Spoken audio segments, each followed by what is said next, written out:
아멘. 감사합니다. 우리 함께 신앙 고백하겠습니다.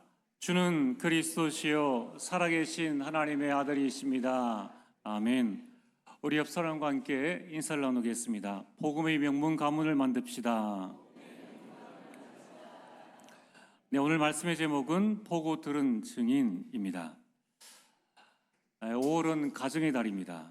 그리고 이번 주는 어버이 주일입니다. 오늘 찬양처럼 우리 이 자리에 계신 부모님 되시는 우리 모든 성도님들은 정말 믿음의 부모, 또 기도하는 부모, 말씀 붙잡은 부모가 되어지기를 주의 이름으로 축복합니다. 여러분들이 가문이라고 했을 때에 마음속에 모델로 생각하고 있는 가문이 있습니까? 저는 두 가문 늘 5월 되어지면 4월에는 저는 이 선교에 대해서 계속 묵상을 하고 5월에는 가정의 달인데 아브라함 가문과 그리고 요나단 에드워드 가문을 두고 계속 기도하고 있습니다. 그래서 여러분 5월에는 한번 가정에 관한 책을 사서 한번 읽어보세요. 그 책 속에 또 많은 여러분들이 기독서적 안에 많은 답들이 들어 있습니다. 성경 속에 저는 아브라함 가문을 생각하면서 처음에는 이게 가능할까 싶은데 계속 말씀을 듣고 또 성경을 보면서 이게 특별한 일이 아니구나. 성경대로 하나님께서 말씀하신 대로 따라가면 되는구나 라는 것을 보게 되었고 또 거기에 대한 확실한 믿음을 가지고 있습니다. 현실을 보면은 낙심할 수 있는데 언약을 보면은 되어집니다. 하나님이 하시면 됩니다. 여러분 하나님 믿는 믿음을 가지시길 바랍니다. 요나단 에드워드 목사님 가정은 한 시대에 미국에 많은 영향력을 주었습니다. 이 시대에 우리가 붙잡아야 될 귀한 가정이라고 생각되어집니다. 자, 그렇다면은 오늘 우리는 어떻게 우리 가정 또 우리 가문을 복음의 명문 가문으로 만들 수 있을까? 지금은 내가 짝 믿음의 가정에서 가정 복음화가 안 되어졌는데 어떻게 복음의 명문 가문을 이룰 수 있을까? 아브라함은 자식이 없었습니다. 그런데 말씀 따라가서 그 다음 세대에 하나님의 큰 응답과 축복들을 누렸습니다. 여러분 모든 기준을 내 기준으로 두지 말고 하나님의 말씀의 기준을 두고 여러분 인도를 받으시길 바랍니다. 자, 첫 번째로 이 부부의 만남입니다. 가정을 이루려면 부부의 귀한 만남이 있어야 되는데 이 부부의 만남은 하나님의 절대 주권 속에서의 만남입니다. 창세기 2장 18절에 여호와 하나님이 이르시되 사람이 혼자 사는 것이 좋지 아니하니 내가 그를 위하여 돕는 배필을 지으리라 하시니라. 분명히 성경에는 사람이 혼자 사는 것이 좋지 아니하다라고 말씀하셨습니다. 자, 그런데 지금 많은 성도들이 하나님 말씀보다 사람 말을 가지고 또 현실의 상황을 보고 혼자 사는 것이 좋지 않겠느냐라고 생각을 합니다. 여러분들이 내 생각을 버리고 하나님의 말씀을 다 붙잡으시길 바랍니다. 또 많은 사람들이 왜 혼자 사는 것이 낫겠다라고 생각을 하는가 하면은 가정생활에서 일어나는 여러 갈등과 문제들, 부부 사이에서 일어나는 이 문제들을 가지고 어렵기 때문에 아마 그럴 바에 혼자 사는 것이 낫지 않겠느냐라고 생각을 합니다. 그런데 그렇게 말하는 기준이 뭐냐면은 내가 돕는 배필이 안 되어지고 내가 도움받는 사람이 되기를 원하는 마음 때문에 혼자 사는 것이 낫지 않겠느냐라는 생각을 하는 겁니다. 분명히 성경에는 남편이 아내를 돕고 아내가 남편을 돕는 배필이다라고 말씀하셨습니다. 근데 우리는 보통 결혼할 때 어떤 결혼을 합니까? 누군가 나를 이끌어 줄 사람, 나를 도와줄 사람을 찾습니다. 그러니까 잘 없어 보이죠. 이제 여러분들이 내가 도와줄 사람이 누구인가? 이 기준으로 살펴보면은 많은 사람들을 보게 됩니다. 특별히 지금 우리 가정을 이루고 있는 부부의 만남은 하나님의 절대 주권 속에서의 만남이라는 것을 여러분들이 확신해야 됩니다. 여러분 데이트할 때 눈에 콩깍지가 끼게 한 것이 하나님의 절대 주권이고 또 그 마음을 주신 분이 하나님이시라는 것을 믿으셔야 돼요. 내 마음이 좋을 때는 하나님의 절대 주권이고 남이 나를 힘들게 하면은 하나님의 주권을 부정해버리는 그런 우리 잘못과 실수를 더 이상 되풀이해서는 안 된다는 것입니다. 전 세계적으로 이혼율이 얼마나 높아지고 있습니까? 그 이유는 뭐냐면은 오직 창세기 3장에 나 중심의 사람을 찾기 때문에 그렇다는 거예요. 나 자신도 내 자신이 싫을 때가 있지 않습니까? 내가 나를 싫어하는 이 마당에 내가 나를 사랑하지 않는데 누가 나를 사랑해 주겠느냐는 거예요. 그래서 오늘 여러분들은 하나님의 절대 주권 속에서의 만남을 우리 부부가 가지시고 또 우리 모든 렘넌트들이 이 하나님의 돕는 배필을 찾을 수 있도록 기도하셔야 되고 또 우리 기준을 나를 이끌어줄 나보다 뛰어난 사람도 필요합니다. 그러나 하나님의 절대 주권에서의 만남이 이루어질 수 있도록 기도하시길 바랍니다. 이럴 때에 복음의 명문 가문을 이루게 되는 겁니다. 두 번째는 가족의 만남은 하나님의 절대 계획 속에서의 만남입니다. 이런 부부의 만남도 중요하지만은 그 가정 안에 우리 자녀와 부모의 만남 참 중요하고 또 내가 태어나 보니까 내가 선택한 것은 아닌데 할아버지, 할머니, 위할아버지, 위할머니 또 온 친척들이 다 있습니다. 여러분 이러한 모든 만남 속에는 창세기 12장 1절에서 3절에 하나님께서 아브라함에게 주신 말씀 내가 너로 큰 민족을 이루게 하겠다. 땅의 모든 족속이 너로 말미암아 복을 얻을 것이다 라는 세계 복음화의 절대 계획이 있다는 거예요. 오늘 가정을 이루고 있는 우리 모든 성도님들은 하나님은 우리 가정을 통하여서 세계 복음화를 이루어 나가신다라는 이 절대 계획을 발견하시길 바랍니다. 여러분 237 복음화를 어디서 합니까? 오천종족 복음화를 어디서 합니까? 그 시작이 가정이요 가문입니다. 그래서 천하의 공산주의라도 교회는 무너뜨릴 수 있습니다. 예수 믿는 자들을 잡아갈 수는 있습니다. 그러나 그 가정은 무너뜨릴 수가 없습니다. 가정이 있어야 국가가 있게 되죠. 그러므로 이 복음의 명문 가정 또 우리 이 만남을 통하여서 하나님은 하나님의 절대 계획을 이루어 나가십니다. 세 번째는 우리 모든 가정의 일에는 그 가정에 문제가 생기든지 어려움이나 위기나 갈등이나 또는 여러 가지 일들이 있든지 거기는 하나님의 절대 응답이 숨어 있다는 거예요. 여기 문제만 보지 마시고 이제는 문제 너머에 있는 하나님의 절대 응답이 무엇일까를 생각을 하셔야 됩니다. 여러분 그런 모든 문제, 갈등, 위기는 로마서 8장 28절에 모든 것이 합력하여 선을 이루십니다. 나는 부족해도 하나님은 그것을 선을 이루게 하신다는 겁니다. 여러분 아브라함 가문을 보시길 바랍니다. 아브라함 가문에 아브라함과 이 사라는 문제가 없었습니까? 아브라함이 자신의 생명을 유지하기 위해서 자기 아내를 누이라고 속이고 그리고 데리고 가는데 그냥 가만히 보고 있지 않습니까? 그럼 그 아들 이삭이 태어났습니다. 이삭과 리브가 사이에는 어떤 일들이 일어났습니까? 이삭은 사냥 좋아하는 에서를 편애했고 리브가는 그 야곱을 사랑했는데 사랑이 아니라 편애했다는 거예요. 나중에 그 결과는 어떻게 되십니까? 이 아내와 야곱이 짜고 아내가 시키지 않습니까? 그 아버지를 속여가지고 두 형제가 철천지 원수 되도록끔 만들었다는 거예요. 그런데 하나님은 그 일을 통하여서 나중에 야곱 가정에 12지파를 주십니다.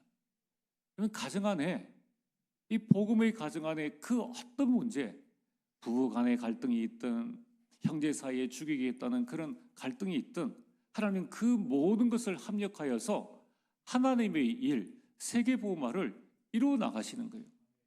여러분 가정에 문제, 갈등, 위기, 어려움들이 있습니까? 세계보호마를 이루어 나가는 과정입니다. 여러분 절대로 속지 마시고 사람 말 듣지 마시고 지금 형편 보지 마시고 하나님의 언약을 굳게 붙잡으시길 바랍니다.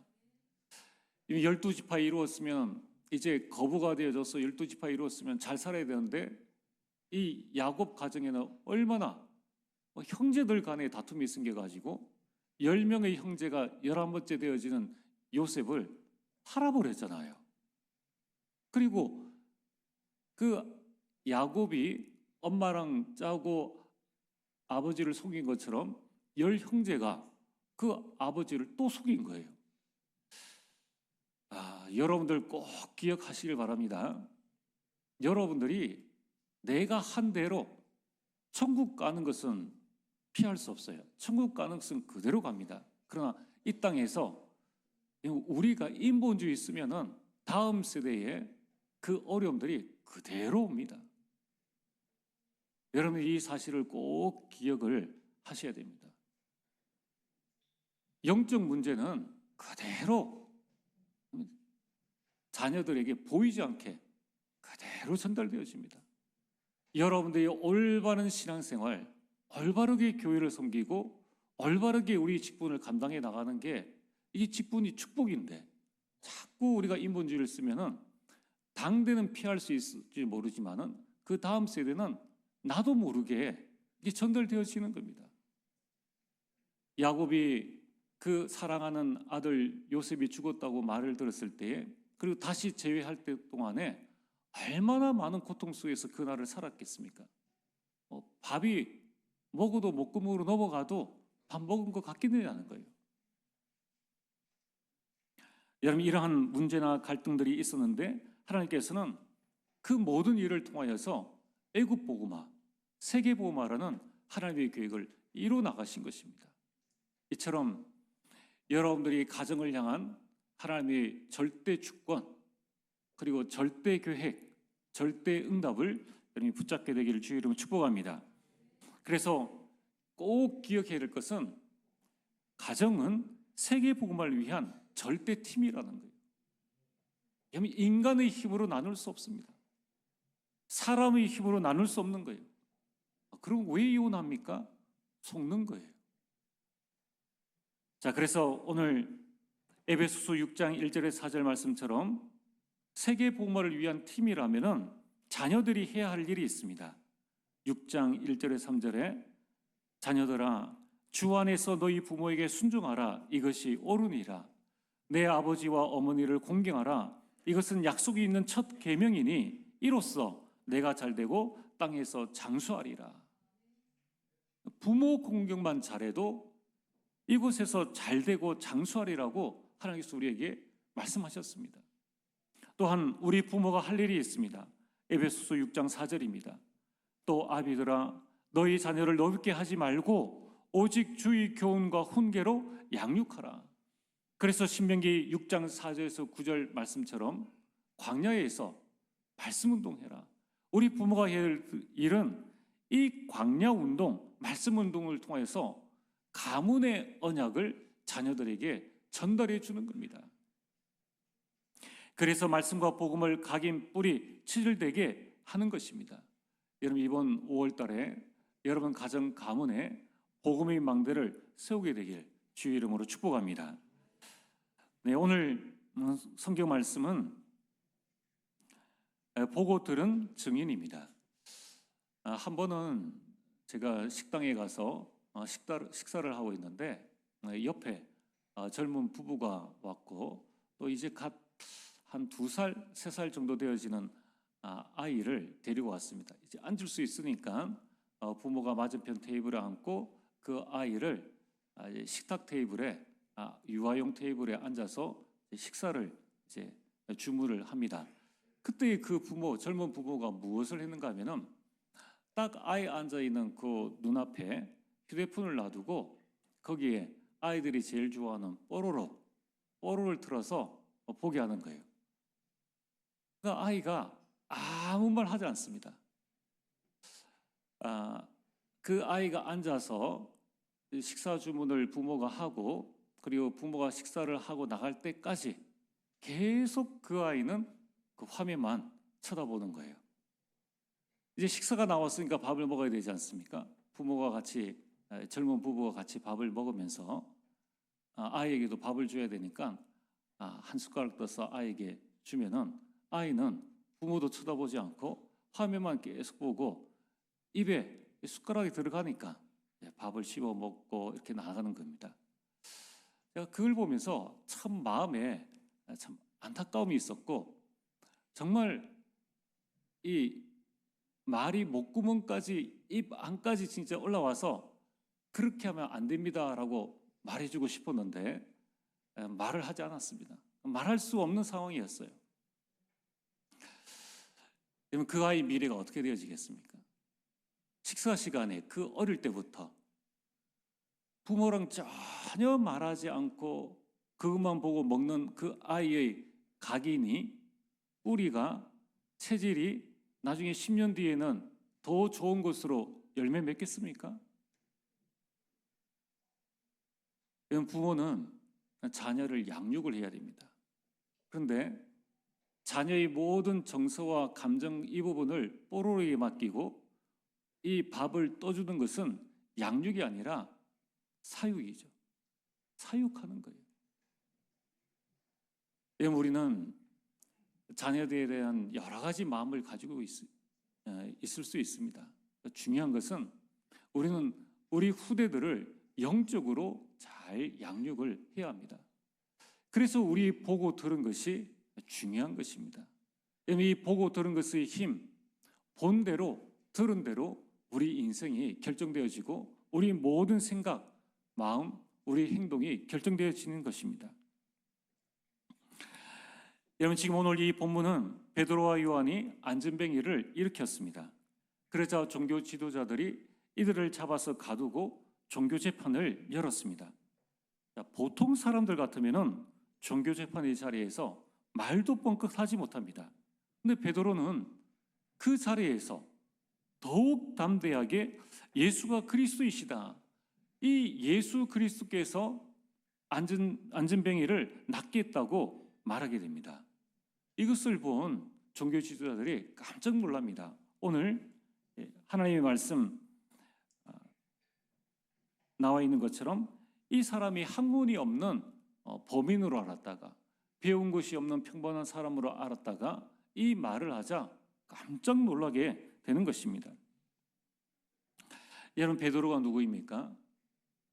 예수님이 잡히시던 날 밤에 여종 앞에서 3번이나 예수를 모른다라고 부인했던 쫄보 베드로입니다. 그냥 이 자리에 있다가 평범하게 신앙생활을 하다가 어느 날 잡혀가서 얼떨결에 너무 무서워서 그렇게 말했다면 이해할 수 있습니다. 그러나 이 베드로는 3년 6개월 동안 예수님을 따라다녔습니다. 그 기간 동안에 죽은 자가 살아난 것을 봤습니다. 예수님이 문둥병자, 혈류증 여인들, 세상에 고칠 수 없는 온갖 질병 걸린 사람들을 다 고치는 것을 봤습니다.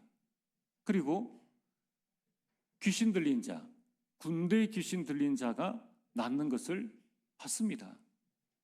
그리고 예수님이 물 위로 걸어오시는 것을 봤고 그 풍랑과 파도를 잔잔케 하시는 것을 봤습니다.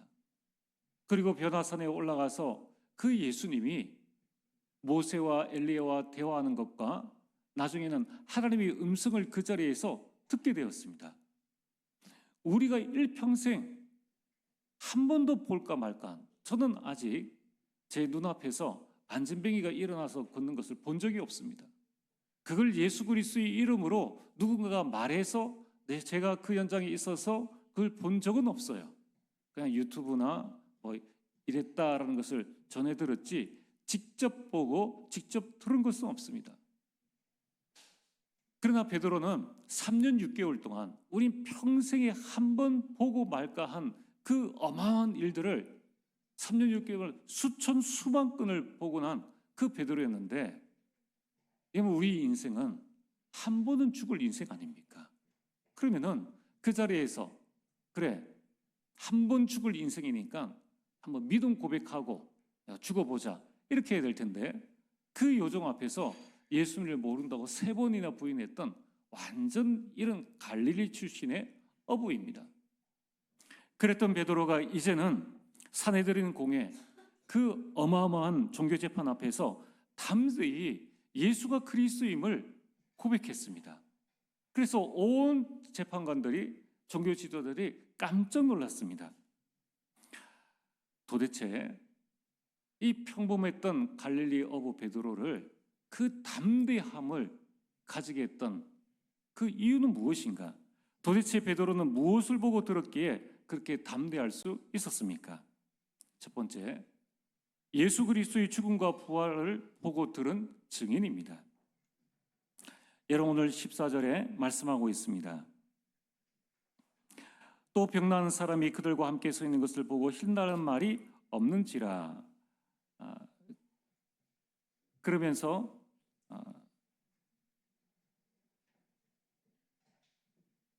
13절에 그들이 베드로와 함께 담대하게 말함을 보고 그 본래 학문 없는 범인으로 알았다가 이상히 여기며 또 전에 예수와 함께 있던 줄도 알고라고 말씀합니다. 이미 베드로와 요한은 3년 6개월 동안 예수님과 함께 있었습니다.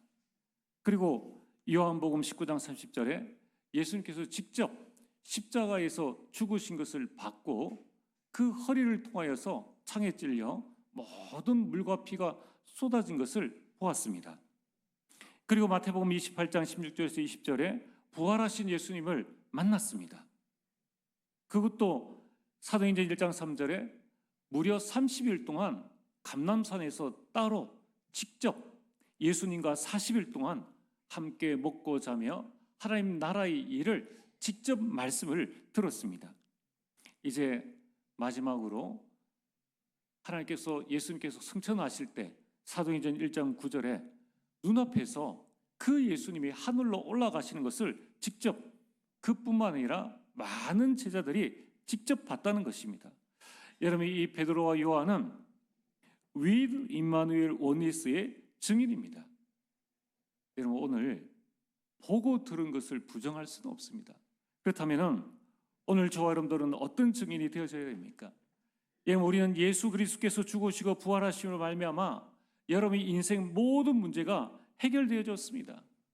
여러분의 과거 문제, 여러분의 이 원죄로 말미암은 저주 재앙에서 여러분은 해방되어졌고, 여러분들은 지금 현재의 사탄의 모든 권세에서, 운명에서 벗어난 사람이 되어졌습니다.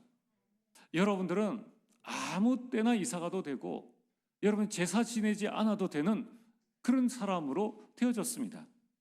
또한 우리는 미래의 죽음과 지옥 배경에서 완전히 해방되어졌습니다. 우리는 영원한 천국 배경을 가지고 사는 사람들이요, 이제 우리는 예수 그리스도를 말미암아 새로운 피조물, 왕 같은 제사장이 되어졌습니다. 여러분이 이 일에 증인되어지길 주의 이름으로 축복합니다. 두 번째, 이 베드로와 요한은 약속하신 성령의 역사를 보고 들은 증인입니다. 예수님께서 사도행전 1장 8절에 오직 성령이 임하시면 예루살렘의 증인이 되어지고 온 유대 사마리아 땅끝까지 이르러 증인될 것이라고 약속을 하셨습니다. 그런데 오순절 날에 이제 드디어 바람 같은 불 같은 성령께서 각 사람 위에 임하는 것을 그가 직접 보았습니다. 여러분, 우리 성도들이 성령의 은혜와 성령의 역사를 체험하면 그때부터는 모든 게 달라집니다. 가끔 또 여러분들도 그런 때가 있지 않습니까? 하나님의 은혜를 충만하게 받으면 어떻게 되어집니까? 세상이 달라 보입니다. 어제와 똑같은 세상인데 내가 성령 충만 받았을 뿐인데 하늘이 아름답게 보이고 모든 만물들이 다 새롭게 보입니다. 그게 성령의 역사인 것입니다. 여러분, 이러한 성령의 역사를 체험했을 뿐만 아니라 바로 그 자리에서 모인 자들이, 성령 충만함 받은 자들이 15나라의 외국으로 어학원 다닌 것도 아니고 어부 출신의 고기만 잤던 자들이 자기 입으로 외국어를 말을 하는 거예요. 만약에 이 자리에 우리 이 자리에 계신 성도님 가운데 한 분이 어제 빡시게 기도를 해서 하나님 저에게 성령 충만을 주옵소서. 근데 그 성령 충만의 역사가 오늘 이 자리에 오니까 중국어로 터져버렸어요. 그래서 저 뒤에 있는 우리 자리의 성도와 막 서로 대화가 되어집니다. 그러면 그걸 우리가 본다 그러면 깜짝 놀라겠죠. 그러면 이 자리에 우리 네팔, 또 브라질, 일본, 이 중국 각각 통역자들을 여러분들이 만약에 해서 통역을 한다 그러면은 그 사실을 우리가 본다면 지난주까지는 안 그랬는데 우리 평범했던 옆에 있는 권사님, 집사님, 또 우리 랩런트가 갑자기 그 말을 하면은 여기에 대해서 우리가 할 말이 있지 않습니까? 베드로가 이걸 봤다는 거예요. 나랑 같이 있던 우리 제자들이 형편이 어떠한지 알고 있는데 15나라의 선교의 문, 전도의 문이 열린 것을 봤습니다. 또한 구약의 요엘 선지자가 말씀하신 그 말씀이 직접 성취되어진 것을 봤습니다. 그리고 베드로가 누구입니까? 베드로의 말에 사람이 따를 그런 사람입니까? 근데 베드로가 설교했을 때에 3천 제자가 일어나는 것, 이 성령의 역사를 봤다는 겁니다. 그 3천 제자가 사도의 가르침을 받아 서로 교제하고 떡을 떼며 오로지 기도에 힘써서 이 초대교회, 건물도 없는 초대교회에 날마다 구원의 역사가 일어난 것을 그가 직접 봤다는 것입니다. 여러분, 우리는 이제 이 사실을 붙잡고 우리 자신들이 어떤 증인이 되어야 합니까? 초대교회의 역사했던 그 성령은 지금도 우리 가운데 역사하고 계십니다. 바로 여러분 속에 내주하고 계시는 거예요. 여러분의 인생을 인도하시고 여러분의 모든 삶 가운데 충만히 역사하시고 여러분의 모든 기도를 응답하고 계십니다. 이제 우리는 이런 약속하신 성령의 역사의 증인으로 서게 되기를 주의 이름으로 축복합니다. 세 번째는 이 베드로와 요한은 예수 그리스도의 이름의 능력을 보고 들은 증인입니다. 오늘 18절에 종교 지도자들이 말을 합니다. 그들을 불러 경고하여 도무지 예수의 이름으로 말하지도 말고 가르치지도 말라 하니. 참 웃기지 않습니까? 말이 뭐 어땠어요? 뭐 예수 말하는 거 그냥 놔두면 되지. 그게 뭐 그래 대단하다고 예수의 이름으로 말하지 마라. 그리고 예수의 이름으로 가르치지도 말라. 이들은 왜 이렇게 이야기를 했느냐? 본인들이 봤어요. 본인들은 말하지 않지만은 예수의 이름으로 말하니까 안전뱅이가 일어난 것을 그들이 직접 봤습니다. 그리고 그 공회 앞에 서 있는 것을, 증인으로 서 있는 것을 보니까 오늘 마지막에 말씀처럼 할 말이 없습니다. 아니 도대체 예수 이름이 뭐길래 그 예수 이름을 말하니까 많은 사람들이 이렇게 돌아오느냐? 우리는 매주 예배를 예루살렘 성령에서 예배드리고 제사 지냈는데도 그런 역사가 안 일어나는데, 아니 이 배운 것 없는, 학문 없는 이 베드로가 예수 이름으로 안전병기를 일으킨 것을 그 종교 지도자들이 봤고 3천 제자가 일어난 것을 그들이 봤고 이 일로 말미암아 온 예루살렘이 소독해 된 것을 그들이 보니까 그때부터는 말하지 말라, 가르치지 말라라고 했습니다. 그 이름을 오늘 저와 여러분들이 붙잡고 있습니다. 얼마나 우리에게 큰 축복입니까? 여러분, 예수님께서 말씀하셨습니다. 그 이름을 믿는 자에게 능력을 주시겠다고 말씀하셨어요. 마가복음 16장 17절에서 20절에 그 이름으로 귀신을 쫓아내며 병든 자가 낫게 됨을 말씀하셨습니다. 이 이름을 붙잡았더니만 사도행전 3장 1절에 10절에 성전 미문에 나면서부터 안전병이 된 자, 걷지 못한 자가 예수 그리스도의 이름으로 일어나 걸었습니다. 제 생각에는 베드로가 얼마나 더 놀랐겠는가. 한 번도 그런 일이 자기에게 일어난 적이 없는데 안전병이 그냥 벌떡 일어나니까 베드로가 얼마나 놀랐겠습니까? 게다가 그 이름을 선포하니까 남자만 5천 명이 일어났습니다. 예루살렘에 큰 영향을 줄 만큼 이런 일들이 일어난 것입니다. 여러분, 이제 우리는 베드로가 가지고 있는 그 이름뿐만 아니라 지금 그 예수 그리스도의 이름을 우리가 붙잡고 있는데 우리는 어떤 증인이 되어야 합니까?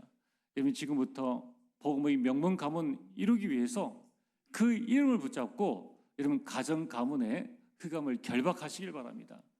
더 이상 영적 대물림, 더 이상 이 창세기 3장 문제가 우리 자녀에게 전달되지 않도록 기도하시고 결박하시길 바랍니다.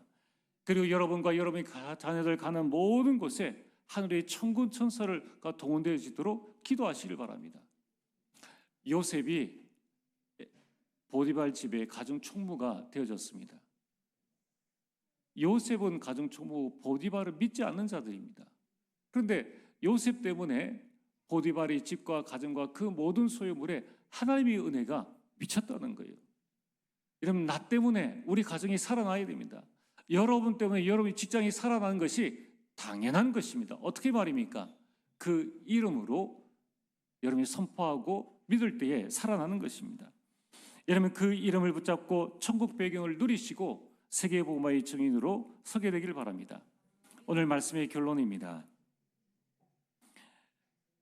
베드로가 그렇게 고백을 하고 있습니다. 오늘 19절에 베드로와 요한이 대답하여 이르되 하나님 앞에서 너희의 말을 듣는 것이 하나님의 말씀을 듣는 것보다 옳은가 판단하라. 여러분, 우리의 신앙은 하나님 앞에서가 되어져야 됩니다. 사람 앞에서가 아니에요. 여러분, 우리 모든 행위와 우리 모든 신앙 하나님 앞에서 되어져야 합니다. 오늘 이 고백은 베드로와 요한의 신앙의 고백이고 신앙의 중심입니다. 나는 하나님 앞에 서겠다. 그러나 지금 많은 사람들이 하나님 앞이 아닌 사람 앞에 서고 사람의 눈앞에 서고 사람에게 인정받으려고 하고 있습니다. 여러분이 정말로 우리가 하나님 앞에 설 때에 사람 앞에서 오는 두려움은 사라집니다. 여러분, 직장 사장을 두려워하지 마시고 그의 생명을 주관하시고 우리 모든 경제를 이끄시는 하나님 앞에 서게 되기를 바랍니다. 이제 여러분들은 하나님 앞에서 누구의 말을 들을 것인가? 사람의 말을 들을 것인가? 하나님의 말을 들을 것인가? 이런 세상에 떠돌아다니는 많은 말 가지고 복음이 이렇다 저렇다 말하는 것은 그것은 맞지 않는 것입니다. 우리가 윤리가 기준이 되어서 복음이다 아니다를 말하는 것은 하나님의 사람이 아닙니다. 오늘 여러분들이 하나님 앞에 서야 합니다. 하나님 앞에서 우리는 누구를 따를 것인가? 사람을 따라갈 것인가? 하나님을 따라갈 것인가? 여러분, 우리는 하나님 앞에서 어떻게 할 것인가를 판단해야 합니다. 여러분, 우리는 지금 세상에 살고 있습니다. 그래서 사람의 말, 시선, 세상의 기준과 평가, 또 주변의 환경의 그 영향 앞에 서게 됩니다. 그래서 우리는 항상 질문해야 됩니다. 나는 하나님 앞에 있는가? 나는 하나님 중심으로 하고 있는가? 나는 성경 말씀 중심으로 하고 있는가? 나는 교회 중심으로 하고 있는가?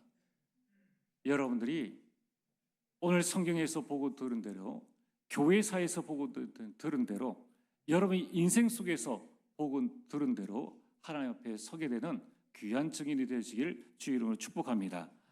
전능하신 아버지 하나님, 참으로 감사를 드립니다. 오직 예수 그리스도로 말미암아 우리에게 주신 구원의 축복, 구원의 권세를 온전히 누리게 되기를 원합니다. 하나님, 우리 모든 성도님들 이 복음을 듣고 본 참된 증인이 될 수 있도록 역사하여 주옵소서. 예수님 이름으로 기도리옵나이다. 아멘.